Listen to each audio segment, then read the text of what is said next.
Aqui há outra pergunta, que é só uma palavra: Inquisição. Então, esta é uma das perguntas que surge às vezes: Sr. Padre, mas a Igreja andou aí a fazer mal às pessoas e a queimar. Coitadinhas das bruxas, que não fizeram mal a ninguém. Então, infelizmente, a maior parte das pessoas fala e não estuda. E isto acontece um bocadinho a todos nós. É muito bom ser humilde e dizer: eu não sei muito bem o que pensar sobre esse tema, vou estudar. Devíamos dizer isto mais vezes, porque nós estamos a almoçar com os amigos e toda a gente sabe tudo. Mas é cá para mim, o Benfica, não sei o que mais, o problema é isso, os políticos, os governos, temos opiniões sobre tudo e não há nada que não saibamos. É pena, devíamos ser mais humildes. Não sei, não estudei. Pronto. E sobre estas questões, quando é para bater na Igreja, então, aquilo toma balanço e é um a seguir ao outro. Então, eu vou resumir só 2 ou 3 ideias, não há tempo, mas aqui vale a pena ler alguns bons livros sobre a Inquisição, mas quem quiser, na internet, o padre Paulo Ricardo tem uns cursos ótimos sobre vários temas destes que as pessoas discutem muito, e tem um curso sobre a Inquisição, que vale a pena ver. Padre Paulo Ricardo, curso sobre a Inquisição, são para aí 4 horas ou 5. Fica-se a saber tudo, os nomes, qual é que foi o Papa que começou.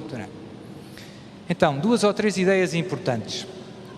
Na Idade Média, aqui na Europa, todo o ambiente, toda a cultura era profundamente cristã.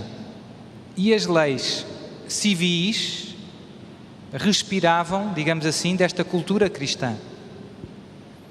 Uma pessoa fazer uma coisa contra a Igreja era um crime civil, digamos assim. Segunda ideia: no Antigo Testamento, Deus dizia na lei de Moisés, estava lá para lapidar quem praticasse a bruxaria, ou seja, apedrejar até à morte. A pena, na lei de Moisés, para quem fosse apanhado a praticar a bruxaria, era apedrejamento até à morte. Isto já nos devia ajudar a perceber que não é boa coisa, não é? Eu não sabia, pronto, devias saber. E o que é que acontecia antes da Inquisição? Interessante, antes da Inquisição. Às vezes surgiam rumores, calúnias, alguém dizia: o meu vizinho anda a fazer pactos com o demónio e bruxarias para me fazer perder a saúde. Aquilo espalhava-se na aldeia, a malta arregaçava as mangas, ia ali até à porta do vizinho, ele saía de casa, justiça popular. Era o que acontecia.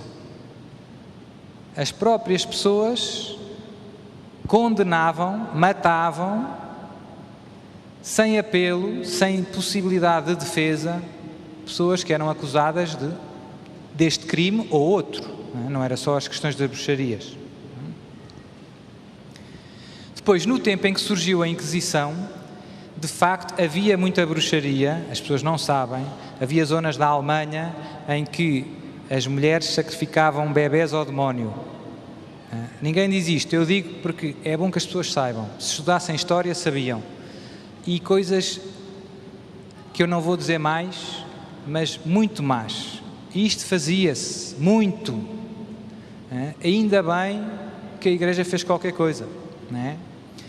Mas, sobretudo, o princípio de fundo é o direito a defender, até prova em contrário, presume-se a inocência. Alguém foi acusado de tal, certo, temos que provar que isso é verdade. Temos que dar à pessoa direito de falar e de se defender. E então é preciso um tribunal, é preciso um juiz, é preciso quem, não é? Senão ficamos na justiça popular. Portanto, o motivo de fundo foi este. O padre Paulo Ricardo mostra, mesmo do ponto de vista quantitativo, graças à Inquisição, salvaram-se imensa gente. Se não houvesse os tribunais civis do tempo da Inquisição, eram muito mais duros do que a Inquisição. E os processos religiosos só iam para o Tribunal Civil depois de passarem pela Inquisição. Portanto, houve imensa gente que viveu graças à Inquisição. Houve países em que não havia Inquisição, em que morria muito mais gente e em que a pena de morte, nessa altura, era muito normal. Pronto, portanto, o mundo hoje distorce tudo isto. Diz, mas os padres mataram na fogueira. É verdade, houve algumas pessoas que foram condenadas, não muitas. Se a gente comparar com os tribunais civis, é impressionante a diferença. Portanto, a Igreja sempre foi muito boa, se nós quisermos, muito boazinha nas penas.